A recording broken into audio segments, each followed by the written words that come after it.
प्यारे बच्चों, ये हिंदी का सेट 1 है, मॉडल सेट 1 है और इसमें हम अभी ऑब्जेक्टिव देख रहे हैं। इसके बाद हम क्या देखेंगे, इसका सब्जेक्टिव देखेंगे। लेकिन इनसे पहले यदि आप इनसे पहले का वीडियो नहीं देखे हैं तो वो देख लीजिए इस प्ले लिस्ट में, ताकि आपको अच्छे से जानकारी हो जाए हम क्या करना चाहते हैं। लेकिन संक्षेप में हम कह देते हैं, ये मॉडल सेट 1 है, हिंदी का सेट 1 है। इस प्रकार से इसका सेट 5 गो है। तो आप यदि इन पांचों सेट की तैयारी कर लेते हैं, सब्जेक्टिव ऑब्जेक्टिव, आपका परीक्षा में आप कुछ पढ़े हैं या नहीं पढ़े हैं, वो सब की तैयारी इससे हो जाएगा। और आप आराम से बिना पढ़े हुए भी, अगर आप किताब नहीं पढ़े हैं, पीछे आपकी तैयारी नहीं हुई है, सिर्फ इसके माध्यम से, इस वीडियो को देख करके, पांचों सेट को देख करके आपकी हिंदी की परीक्षा एकदम सही जाएगा और अच्छा से अच्छा नंबर आएगा। समझ गए? तो आइए शुरू करते हैं। इसमें सबसे पहला ऑब्जेक्टिव है, बाबा साहेब अम्बेडकर यानी बाबा साहेब भीमराव अम्बेडकर के विख्यात भाषण एनिहिलेशन ऑफ कास्ट का हिंदी रूपांतर जाति भेद का उच्छेद नाम से किसने किया है। यानी कह रहा है बाबा साहब का प्रसिद्ध भाषण है कौन, एनिहिलेशन ऑफ कास्ट। ये हिंदी में है, ये इंग्लिश में है और इंग्लिश में सभी व्यक्ति नहीं पढ़ सकता है, इसलिए इसको किस में, हिंदी में अनुवाद कर दिया गया, यानी हिंदी में ट्रांसलेट कर दिया गया है जाति भेद का उच्छेद नाम से। तो ये किसने किया है? तो बी ऑप्शन सही होगा, ललई सिंह यादव ने। इसी प्रकार से अब हम शॉर्ट में बोलेंगे और आप प्रश्न और उसका आंसर सिर्फ याद रखिएगा। समझ गए? उसके बाद है, बाबा साहेब भीमराव अंबेडकर के अनुसार जाति प्रथा कैसी प्रथा है? तो गंभीर दोषों से युक्त है। यानी जाति प्रथा जो है गंभीर दोष, यानी इसमें बहुत बड़ी खराबी है ना, वही कह रहा है। तो सही ऑप्शन क्या होगा? ए होगा, गंभीर दोषों से युक्त। उसके बाद है अगला, गुरु नानक ने किस प्रकार की भक्ति का प्रचार किया? गुरु नानक ने किस प्रकार की भक्ति का प्रचार किया? तो निर्गुण ब्रह्म की भक्ति का। हम परीक्षा में देखेंगे कौन सा ऑप्शन हमारा सही है, उसी ऑप्शन को हम क्या करेंगे, गोलक में गाढ़ा करेंगे। उसके बाद है, संत कवि गुरु नानक गुरु की कृपा प्राप्त कर किसके साथ एकाकार होने की प्रेरणा देते हैं? संत कवि गुरु नानक जो है गुरु की कृपा प्राप्त करके किसके साथ मिल जाने की, एक होने की प्रेरणा देते हैं? तो गोविंद के साथ। गोविंद कहने का मतलब यानी भगवान श्री हरि के साथ, कृष्ण के साथ। समझ गए? राम के साथ। उसके बाद है, दही वाली मंगमा शीर्षक कहानी का कन्नड़ भाषा से हिंदी में अनुवाद किसने किया है? दही वाली मंगमा जो है किस भाषा में लिखा गया है? कन्नड़ भाषा में। और कन्नड़ भाषा हम लोग नहीं पढ़ सकते हैं, क्योंकि हम लोग हिंदी भाषा पढ़ना जानते हैं। तो पढ़ने के लिए दही वाली मंगम्मा को हिंदी में अनुवाद किसने किया है? तो बी आर नारायणन ने। बी आर नारायण ने किसने अनुवाद किया है? बी आर नारायण ने। उसके बाद है, दही वाली मंगम्मा से कर्ज किसने मांगा? दही वाली मंगम्मा से कर्ज किसने मांगा? तो रंगप्पा ने। किसने मांगा? रंगप्पा ने। एक बात ध्यान रखिएगा, परीक्षा में आपको 100 गो ऑब्जेक्टिव देगा तो उसमें 50 ही ऑब्जेक्टिव को बनाना है। आप ज्यादा बना दीजिएगा तो उसका नंबर आपको नहीं मिलेगा, इसलिए 50 जो आपको सही से आएगा, सही से याद रहेगा, उसी को बनाइएगा। समझ गए? उसके बाद है, नलीन विलोचन शर्मा की स्कूल की पढ़ाई कहाँ से हुई? यानी नलीन विलोचन शर्मा की यानी स्कूल की पढ़ाई कहाँ से हुई? तो पटना कॉलेजिएट स्कूल से। किस स्कूल से हुई? पटना कॉलेजिएट स्कूल से। ये सब आपके किताब में दिया हुआ है, यदि आप किताब अच्छे से पढ़े होगा तो ये सब आपको ध्यान होगा। निम्नलिखित में कौन सेन साहब की लड़की नहीं है? सेन साहब की 5 गो लड़की का नाम आपको याद होगा, उसमें से कौन सी जो लड़की है ये सेन साहब की नहीं है? तो मोहिनी सेन साहब की लड़की नहीं है। बाकी सीमा, आलो, आरती, शेफाली, ये सब क्या है? सेन साहब की लड़की है। उसके बाद है, कवि रस खान किस छंद में सिद्ध थे? कवि रस खान जो है किस छंद में, यानी किस छंद में रचने में सिद्ध थे? तो सवैया छंद में। किस छंद में? सवैया छंद में। कवि रस खान के आराध्य कौन है? यानी कवि रस खान के पूजनीय कौन है? पूजा किसकी करते हैं, इबादत यानी ये सब किसकी करते हैं? तो कृष्ण की। तो कवि रस खान के आराध्य कौन है? कृष्ण है। ढाते विश्वास शीर्षक कहानी में, ये देखिए वर्णिका से हिंदी का जो दूसरा किताब है कहानी वाला, उसमें से लिया गया है। तो वही कह रहा है, ढहते विश्वास में शीर्षक कहानी में तुरई के फूल की तरह, यानी तोरी के फूल की तरह खिलखिला कर हंसते लोग सहसा यानी अचानक क्यों मुरझा गए? तो बाढ़ के कारण। उस गांव में क्या आ गया था? बाढ़ आ गया था, दाहर आ गया था, इसके कारण क्या हुए? लोग का चेहरा मुरझा गया।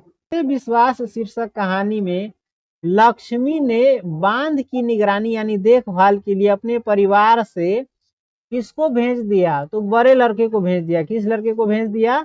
बड़े लड़के को भेज दिया, जिसका नाम अच्युत था। मैक्स मूलर ने महारानी विक्टोरिया द्वारा प्रदान की गई किस उपाधि को अस्वीकार कर दिया?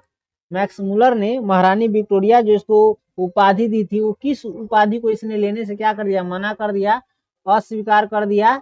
तो नाइट की उपाधि। किसकी उपाधि? नाइट की उपाधि। मैक्स मूलर के अनुसार यूरोप में प्रचलित कहावतों और दंत कथाओं का प्रमुख स्रोत किस धर्म को माना जाता है? मैक्स मूलर के अनुसार जो है यूरोप में प्रचलित कहावत है और दंत कथा जो है उसका प्रमुख स्रोत किस धर्म को माना जाता है? तो हिंदू धर्म को। किस धर्म को? हिंदू धर्म को। निम्नलिखित में कौन प्रेम के पीर के कवि है? निम्नलिखित में कौन प्रेम के पीर के कवि है? तो प्रेम के पीर के कवि कौन है?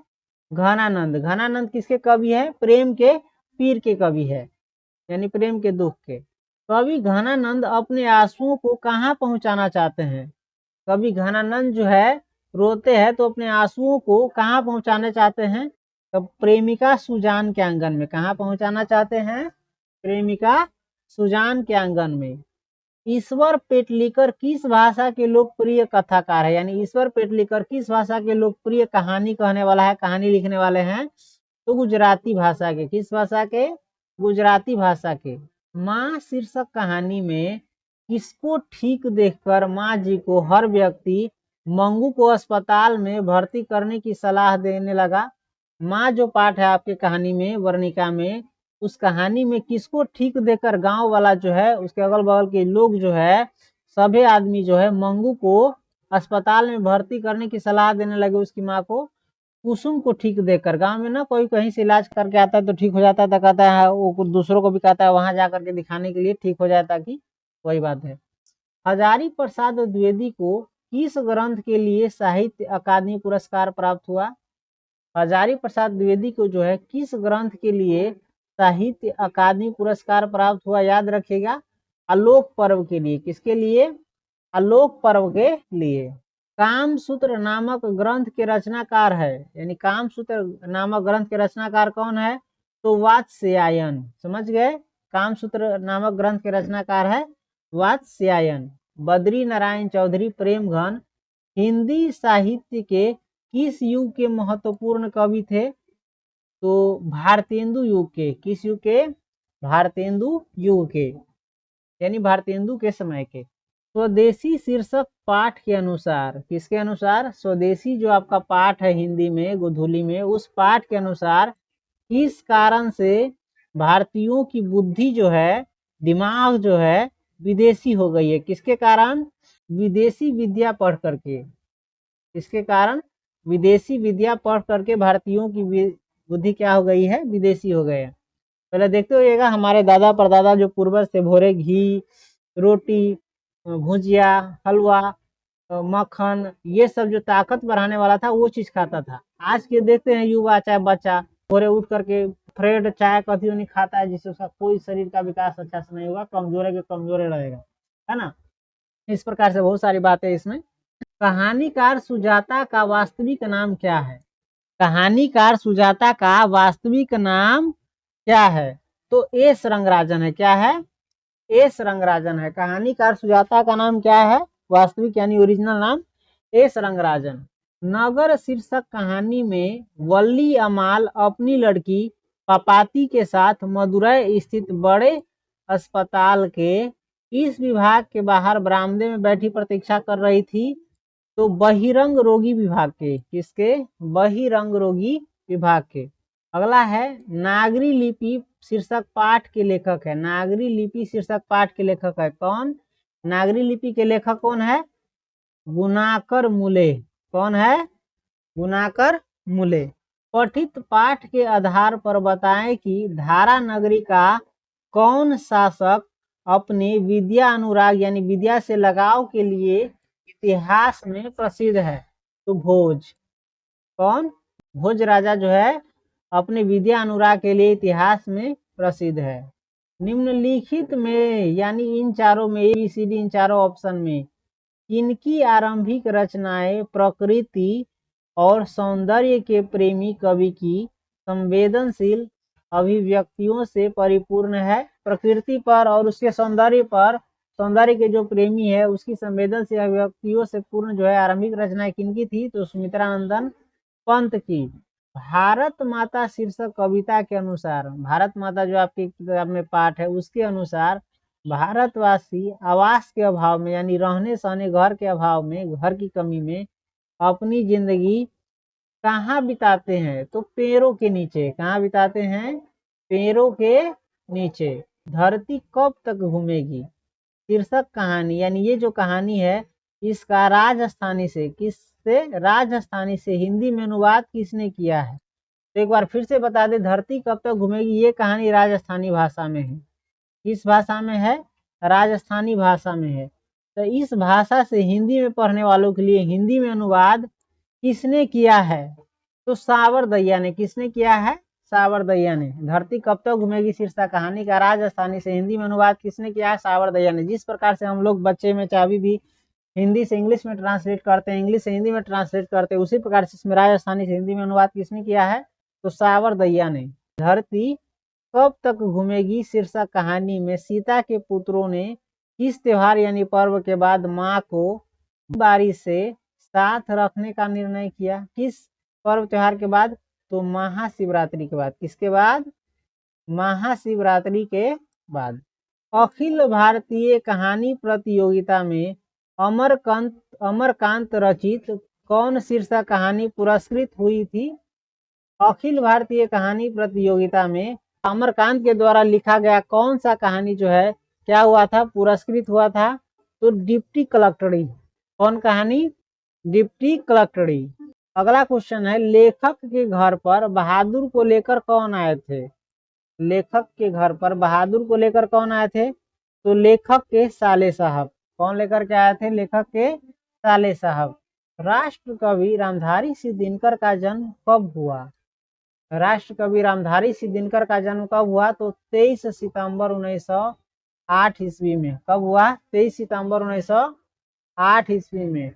जनतंत्र का जन्म शीर्षक कहानी कविता के अनुसार, जनतंत्र का जन्म जो कविता है उसके अनुसार अब फावड़े और हल क्या बनने वाले हैं।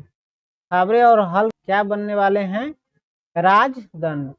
निम्नलिखित में किनकी लेखनी से यानी किनके कलम से वाल्मीकि और कालिदास से लेकर, यानी वाल्मीकि आदि कवि से लेकर के और कालिदास से लेकर के मुक्ति बोध तक की रचनाओं का मूल्यांकन प्रगतिवादी चेतना के आधार पर हुआ है। किनकी लेखनी से, तो रामविलास शर्मा की लेखनी से। किसकी लेखनी से, रामविलास शर्मा की लेखनी से। हिरोशिमा शीर्षक कविता में सूरज का प्रतीक अर्थ क्या है। हिरोशिमा जो कविता है उसमें सूरज का जो प्रतीक है क्या है, परमाणु बम है। संगीत भारती की कमाई से पंडित बिरजू महाराज ने क्या खरीदी थी। संगीत भारती की कमाई से पंडित बिरजू महाराज ने क्या खरीदी थी, तो साइकिल खरीदी थी। क्या खरीदी थी, साइकिल। पाठ्य पुस्तक में यानी हिंदी की किताब में कवि कुंवर नारायण रचित यानी कवि कुंवर नारायण के द्वारा लिखित एक वृक्ष की हत्या, यानी जब एक वृक्ष को काट दिया जाता है उसको कहते हैं एक वृक्ष की हत्या, शीर्षक कविता किस कविता संग्रह से संकलित है। किस कविता संग्रह से संकलित है, तो इन दिनों से। किससे, इन दिनों से। अशोक वाजपेयी के अनुसार इनकी विख्यात कृति का शीर्षक है ल मादामोजेल द एवेन्यू। किसकी कृति का शीर्षक है ल मादामोजेल द एवेन्यू, तो ये पीटर ब्रूक की है। किसकी है, पीटर ब्रूक की है। हमारी नींद, हम जो सोते हैं उस वक्त की बात कर रहा है जिस हमारी नींद शीर्षक कविता में किसका जीवन क्रम पूरा हुआ, तो मधुमक्खी का। किसका, मधुमक्खी का। विनोद कुमार शुक्ल रचित यानी विनोद कुमार शुक्ल के द्वारा लिखा गया इस रचना पर यानी क्या लिखे उस पर मनिकौल द्वारा फिल्म का भी निर्माण हुआ है, तो नौकर की कमीज पर। किस पर, नौकर की कमीज पर। कवियत्री अनामिका ने हिंदी वर्णमाला के ग वर्ण की तुलना, हिंदी वर्णमाला के ग वर्ण की तुलना अक्षर लिखते बालक के प्रसंग में, जब बालक अक्षर लिखते हैं उस समय के प्रसंग में किससे की है? तो टूटता हुआ गमले से। किससे?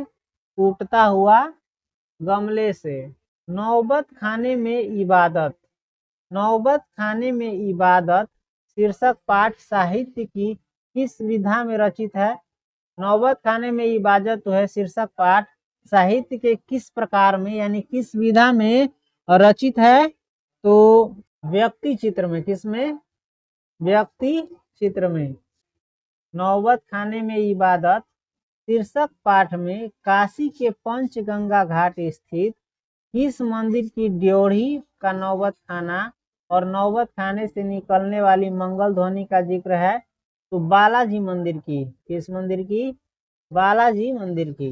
निखिल बंग रविंद्र साहित्य सम्मेलन के द्वारा, निखिल बंग रविंद्र साहित्य सम्मेलन के द्वारा कवि जीवन आनंद दास रचित यानी कवि जीवन आनंद दास के द्वारा लिखा गया किस काव्य ग्रंथ को 1952 ईस्वी में श्रेष्ठ काव्य ग्रंथ का पुरस्कार दिया गया था? तो वनलता सेन को। किसको?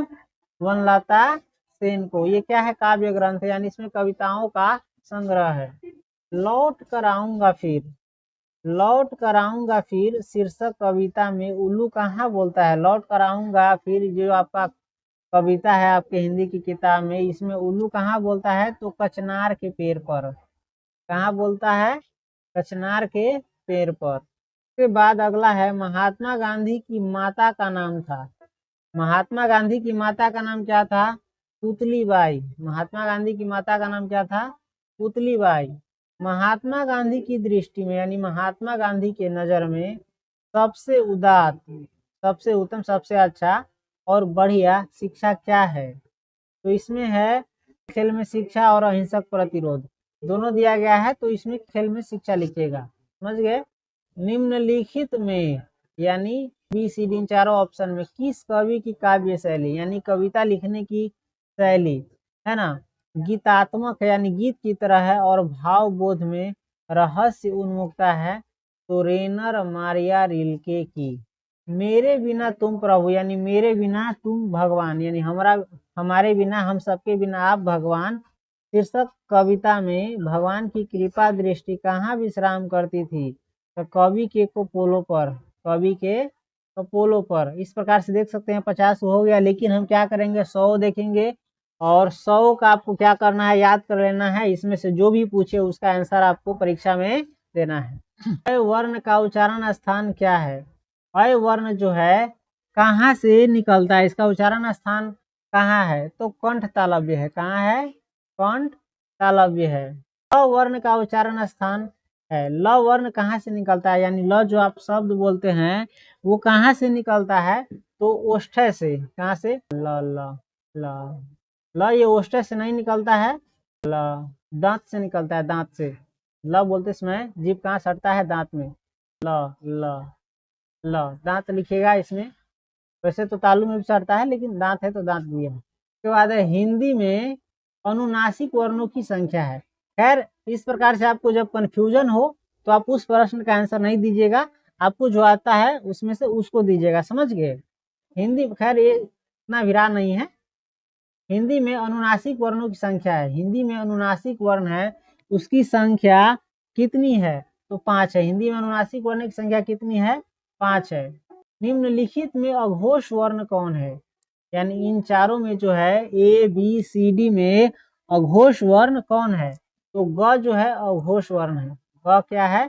अघोष वर्ण है। ये सब आप हिंदी व्याकरण पढ़ेगा तो इसमें सब क्लियर हो जाता है। जिन स्वरों का उच्चारण यानी जिन स्वरों का उच्चारण जो है नाक और मुंह से होता है और उच्चारण में लघुता रहती है यानी शॉर्ट रहता है, छोटा कम देर में बोलना रहता है, उसे क्या कहते हैं? अनुनासिक, अनुस्वार, प्लुत, अनुनासिक, प्लुत स्वर कहते हैं। उसे क्या कहते हैं? प्लुत स्वर कहते हैं। ये याद रखिएगा। उस सुर को क्या कहते हैं जिसके कारण शब्द का अर्थ परिवर्तित हो जाता है? उस सुर को क्या कहते हैं जिसके कारण शब्द का जो अर्थ है वो क्या हो जाता है? परिवर्तित हो जाता है। तो उसे अनुतान कहते हैं। क्या कहते हैं? अनुतान कहते हैं। दो वर्णों के मेल से, दो वर्ण यानी क ख जो अक्षर होता है आज तक ये सब क्या है, वर्ण है। तो ये दो वर्णों के मेल से होने वाले विकार यानी परिवर्तन, बदलाव, विकार कहते हैं परिवर्तन को, बदलाव को। दो वर्णों के मेल से होने वाले विकार को क्या कहते हैं, इसको संधि कहते हैं। क्या कहते हैं, संधि। वर्ण कहते हैं जैसे क और मूर्धन्य स को मिलाइएगा, क जैसे क है ना, और मूर्धन्य स को मिलाइएगा तो ये क्या बन जाएगा, क और मूर्धन्य स को मिलाएगा तो क्या बन जाएगा, ये ख बन जाएगा। इसे ही कहते हैं कौन चीज, इसे ही कहते हैं संधि। और इसमें यदि दो शब्द को मिलाइएगा तो क्या बन जाता है, समास बन जाता है। जो पद को मिलाइएगा दो तो समास बन जाता है। तो ये ध्यान रखिएगा, दो वर्णों के मेल से होने वाले विकार को क्या कहते हैं, संधि कहते हैं। उसके बाद है प, फ, ब, भ, म और च वर्णों के पहले वाले उच्चारण का उच्चारण होता है किसके समान होता है, तो अंग के समान होता है। किसके समान होता है, अंग के समान होता है। हिंदी भाषा किस लिपि में लिखी जाती है, यानी ये जो आप पढ़ रहे हैं, जो आप लिखते हैं हिंदी और पढ़ते हैं, वो किस भाषा में लिखी जाती है, तो देवनागरी लिपि में। किस लिपि में, देवनागरी लिपि में।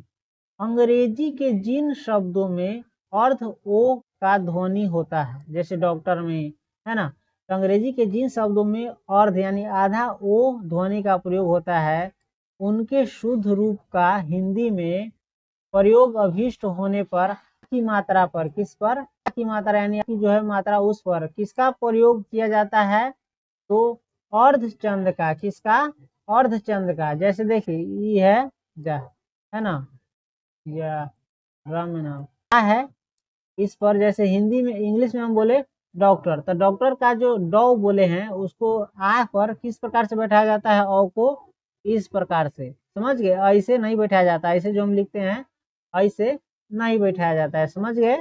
आ से कंफ्यूज नहीं हो जाइएगा। आ के मतलब जैसे ड भी है तो इसमें क्या है, छुपा है। क्या छुपा है, हाँ। अगर इस पर मात्रा बैठाना रहेगा औ की तो इस प्रकार बैठाएंगे, समझ गए। चलिए उसके बाद है, निम्नलिखित में कौन स्वर संधि का उदाहरण है, यानी चारों में कौन जो है स्वर संधि का उदाहरण है। किसमें स्वर संधि का प्रयोग हुआ है, तो शयन में। किसमें, शयन में। पंचम शब्द का संधि विच्छेद है। पंचम जो शब्द है इसका संधि विच्छेद क्या है, पम जोड़ चम है। क्या है, पम जोड़ चम, याद रखिएगा। यदि तत्सम शब्दों में तलाव्य स हो, तत्सम शब्दों में यानी संस्कृत का जो मूल शब्द है उसमें तलावे स का प्रयोग हो, तलावे स हो, तो उसके तद्भव में यानी हिंदी में प्रयोग होने पर कौन वर्ण होता है, तो मूर्धन्य स होता है। कौन होता है, डी ऑप्शन होगा सही। बाद है, निम्नलिखित में कौन पूर्ण विराम है, यानी इन चारों में कौन ऐसा चिन्ह है जिसके बाद पढ़ते आते वहां पर पूरी तरह रुक जाते हैं, विराम करते हैं, ठहर जाते हैं, तो ये चिन्ह है, समझ गए, आई की तरह। उसके बाद है, सी में है वो, कौन विराम चिन्ह सामान्यतः दो शब्दों को जोड़ता है, यानी कौन सा विराम चिन्ह जो है दो शब्दों को जोड़ता है और दोनों को मिलाकर एक समस्त पद बनाता है। दोनों को मिलाकर के एक समस्त पद यानी पूरा पद बनाता है, लेकिन दोनों का स्वतंत्र अस्तित्व बना रहता है, तो वो विराम चिन्ह है योजक चिन्ह। क्या है, योजक चिन्ह। जैसे देखिए माता पिता दो शब्द है, आप देखिएगा बहुत बार, क्या है, माता और पिता, जा कट गया कैसे, चलिए रहने दीजिए, हमारे पास सुविधा नहीं है जो बैक करे। एगो माता है और एगो क्या है, पिता है ना, ये शब्द है अलग अलग। इसको जोड़ने के लिए कौन शब्द है जो ये दोनों को एक बना देगा, एगो पूरा पद बना देगा, लेकिन दोनों का अलग अर्थ रहेगा। माता का अलग अर्थ ही रहेगा माता ही, और पिता का पिता ही।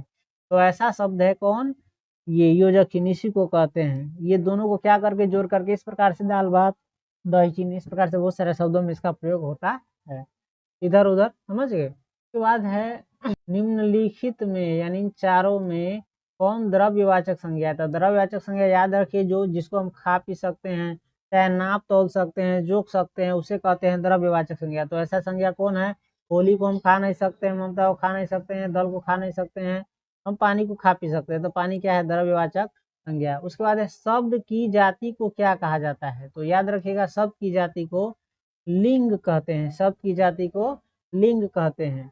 निम्नलिखित में कौन बहुवचन है, यानी कौन सा ऐसा शब्द है जिससे एक से ज्यादा का बोध होता है, तो नारी वृंद।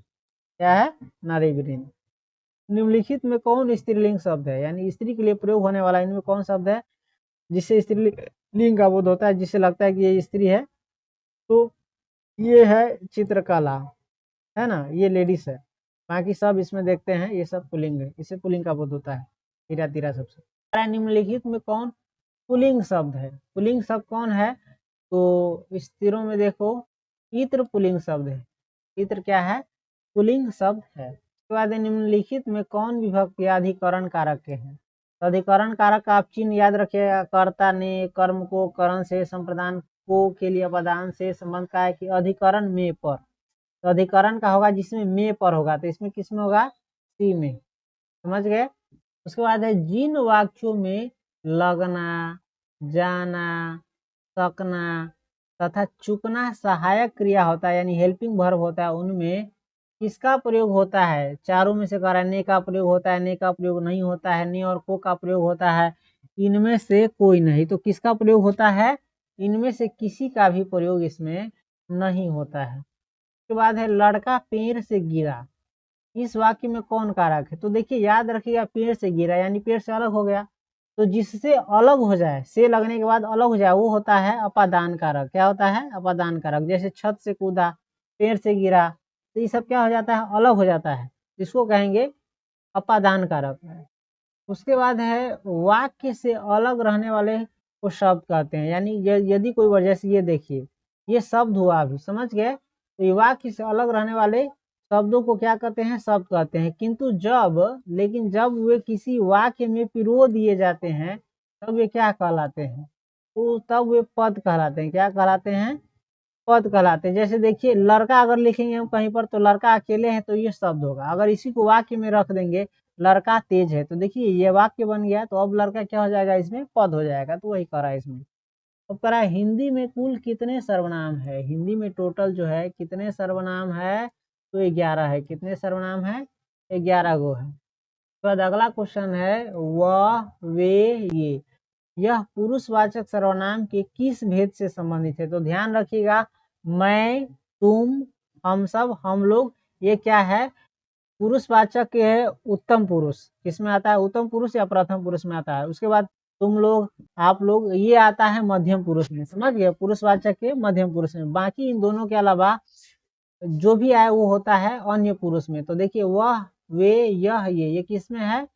अन्य पुरुष में। कैसे समझा दिए? उत्तम पुरुष में रहता है मैं तुम, तो है नहीं इसमें, मैं तुम नहीं, मैं हम ये रहता है, और मध्यम पुरुष में तुम आप रहता है, तो ये भी नहीं होगा, ये भी नहीं होगा, खाली होगा ये। उसके बाद है जो संज्ञा या सर्वनाम की विशेषता बताए, यानी जो संज्ञा या सर्वनाम के बारे में कुछ बताए उसे विशेषण कहते हैं। समझ गए? लेकिन जिसकी विशेषता बताई जाए, जिसके बारे में बताया जाए, उसे क्या कहते हैं? तो उसे कहते हैं विशेष्य। क्या कहते हैं? विशेष्य कहते हैं। क्षत्रिय बड़े साहसी होते हैं, इस वाक्य में प्रविशेषण क्या है? तो सबसे पहले हम देखेंगे विशेषण क्या है। क्षत्रिय साहसी होते, इसमें साहसी क्या है? इस संज्ञा की विशेषता बता रहा है, तो ये तो विशेषण हो गया। अब कितना साहसी है, यानी विशेषण का भी विशेषता बता रहा है, कितना साहसी है, तो बड़े हो जाएगा प्रविशेषण। तो समझ गए, इसमें बड़े हो जाएगा प्रविशेषण। के बाद है क्रियापद के उस अंश को कहते हैं, क्या कहते हैं? क्रियापद यानी क्रिया जो पद होता है, लगना, जाना, आना, सकना, ऐसा जो होता है, इस क्रिया के उस अंश को क्या कहते हैं जो प्रायः क्रिया के सभी रूपों में पाया जाता है? क्रिया के जितने भी रूप है उसमें सभी में पाया जाता है। क्या पाया जाता है? तो धातु, क्योंकि धातु से ही क्रिया बनती है। उसके बाद है निम्नलिखित में कौन कालवाचक अव्यय है? ये चारों अव्यय है, देख रहे हैं, अव्यय है। इसमें से कौन कालवाचक यानी समय को बताने वाले अव्यय है? तो अब से क्या है? कालवाचक अव्यय है। उसके बाद है निम्नलिखित में बलदायक निपात है, यानी बल देने वाला निपात क्या है? तो, ही, तक, पर, ये क्या है? बल देने वाले निपात है। उसके बाद है रचना अथवा बनावट के विचार से, रचना अथवा बनावट के विचार से शब्द के कितने प्रकार है, यानी शब्द कितने प्रकार के होते हैं रचना या बनावट के आधार पर? तो 3 प्रकार के। देखिए उत्पत्ति की दृष्टि से 4 होते हैं, रचना या बनावट के विचार से 3 होते हैं। उसके बाद है निम्नलिखित में कौन तत्सम शब्द है? निम्नलिखित में कौन तत्सम शब्द है? संस्कृत का तत्सम शब्द कौन है? तो चंचू, है ना। चंचू ही हिंदी में आकर के चोंच बन गया है, तो चोंच सद्भव हो जाता है और चंचू मूल शब्द है संस्कृत का, तो ये है तत्सम। उसके बाद है सुभाषित शब्द में उपसर्ग है, यानी सुभाषित जो शब्द है, ये जो शब्द है इसमें उपसर्ग है, तो देखिए सु इसमें उपसर्ग है, क्या उपसर्ग है? सु, तो सु देखेंगे या है तो सु हो गया। खिंचाव में प्रत्यय है, खिंचाव में प्रत्यय है, खिंचाव शब्द में प्रत्यय कौन है? तो देखिए खिंचाव में से मेन शब्द हटा देंगे क्योंकि अगर खिंच से बना है तो बच क्या जाता है? आओ, तो आओ ही क्या है? प्रत्यय है, तो आओ इसमें देखेंगे सी में है तो सी, वैसे भी याद रख लिया खिंचाव में आओ प्रत्यय है। निम्नलिखित में शुद्ध शब्द कौन है, यानी इन चारों में शुद्ध शब्द कौन है? तो शुद्ध शब्द देखिए एगो गलत लिखा हुआ, एगो सही लिखा हुआ है, बाकी सब गलत लिखा हुआ है, तो 86 के ए बी सी डी इन सभी में देखिए शुद्ध शब्द कौन है? तो उद्भावित, उद्भावित शुद्ध शुद्ध शब्द है, बाकी सब गलत। जैसे चित्कार में देखिए चौहर्षिकार नहीं होता है, चौदीर्घकार होता है, तो ये गलत है। उसके बाद है निम्नलिखित में अशुद्ध शब्द है, यानी एगो जो है इसमें चारों में से गलत शब्द है। कौन शब्द गलत है? तो इसमें देखिए चरितार्थ, निवीर, जीर्णोद्धार, जिजीविषा, इन चारों में एक गलत है। कौन सा गलत है? तो बी का गलत है। उसके बाद है सौर शब्द का अर्थ होता है, सौर जो शब्द है, सौर जो ये वर्ड है इसका अर्थ क्या होता है? सौर का अर्थ होता है ढंग, सलीका, इसमें होगा सलीका। उसके बाद अगला क्वेश्चन है निम्नलिखित में कौन संयुक्त वाक्य है? इन चारों में कौन जो है संयुक्त वाक्य है? तो इन चारों में देखिए सूर्योदय हुआ और कुहासा जाता रहा, ये क्या है? संयुक्त वाक्य। इसके लिए हम एक ट्रिक बता देते हैं, किसी वाक्य को अगर और से जोड़ा रहे दो वाक्य को, तो याद रखेगा वो क्या होगा? संयुक्त वाक्य रहेगा, समझ गए। उसके बाद है अल्प शब्द का विपरीतार्थक शब्द क्या होता है? अल्प जो शब्द है इसका उल्टा शब्द क्या होता है? तो अल्प का अर्थ होता है कम, इसका उल्टा होगा बहुत यानी बहु, तो इसका अल्प का विपरीतार्थक होगा बहु। उसके बाद है जो किए गए उपकारों को मानता है, यदि आप किसी पर उपकार किए करिएगा, कोई अच्छा उसके लिए कर दीजिएगा तो उस उपकार को मानेगा, उसके लिए एक शब्द क्या है? जो किए गए उपकार को मानता है उसे कहते हैं कृतज्ञ, है ना। उसके बाद है जो बहुत बोलता है, इस वाक्य खंड के लिए जो बहुत बोलता है इसके लिए एक शब्द है, एक शब्द क्या है इस सभी के लिए? तो जो बहुत बोलता है उसको कहते हैं वाचाल, क्या कहते हैं? वाचाल। इंद्र शब्द का पर्यायवाची शब्द है, इंद्र जो शब्द है इसका पर्यायवाची यानी इसका दूसरा नाम क्या है? वज्री, क्योंकि ये हाथों में वज्र रखे रहते हैं दधीची मुनि का, समझ गए, जिससे वज्रपात ऊर्जा सब कराता है, खनका उनका इत्यादि। नौका शब्द का पर्यायवाची शब्द है, नौका जो शब्द है इसके लिए एक और शब्द है, क्या? नौका शब्द के लिए पर्यायवाची है। तो अगला कह रहा है निम्नलिखित में शुद्ध वाक्य कौन है? इन चारों में शुद्ध वाक्य कौन है? 95 में ए बी सी डी ये चार ऑप्शन है, इसमें शुद्ध वाक्य कौन है? तो सीता ने झूठ कहा था, ये क्या है? शुद्ध वाक्य है, बाकी सब गलत है। उसके बाद है निम्नलिखित में अशुद्ध वाक्य, यानी इन चारों में गलत वाक्य जिसमें कुछ न कुछ गड़बड़ हुआ है, मात्रा का चाहे कुछ भी, ये कौन है? 96 का, तो ये है मेरे लिए पढ़ता हूँ, ये क्या है? अशुद्ध वाक्य। इसका सही वाक्य होगा मैं अपने लिए पढ़ता हूँ, है ना, ये मेरे लिए पढ़ता हूँ गलत वाक्य। उसके बाद है दिल कड़ा करना, क्या कड़ा करना?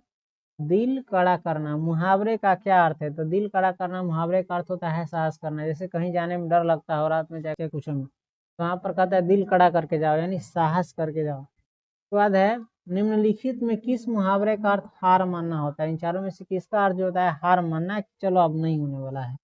किसका होता है? घुटने टेकना का अर्थ होता है, घुटने टेकने का अर्थ होता है, घुटने टेकना का अर्थ होता है हार मानना, हार नहीं मानना चाहिए हम लोग कभी।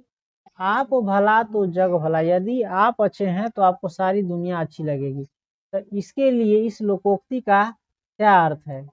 आप भला तो जग भला लोकोक्ति का अर्थ होता है अपनी अच्छाई रहने पर ही संसार की अच्छाई मालूम करना। उसके बाद है देसी मुर्गी बिलायती बोल, देसी मुर्गी बिलायती बोल लोकोक्ति का अर्थ है, देसी मुर्गी बिलायती बोल इसका अर्थ क्या है? अन्य की नकल में अपनी असलियत गंवाना, इसका अर्थ होता है जैसे कौवा अगर मोर की चाल चलेगा तो अपनी असलियत कौवा का भी क्या करेगा? गंवा बैठेगा। जैसे बच्चा में कहानी पढ़े होइएगा, मोर का पंख लगा लेता है कौवा और अपने आप को मोर समझता है, तो मोर के बीच में जाता है तो उसकी खूब क्या होती है? तो खूब मजाक उड़ता है, समझ गए। तो खैर इस प्रकार से आपने सेट 1 का 100 गो ऑब्जेक्टिव देखा, और यदि आप कहेंगे आप तो हम पांचों सेट का ऑब्जेक्टिव आपको सामने हम बना करके दे देंगे, और आप ये देख करके आराम से सब याद करके परीक्षा दे सकते हैं। इसके बाद हम सब्जेक्टिव देखेंगे।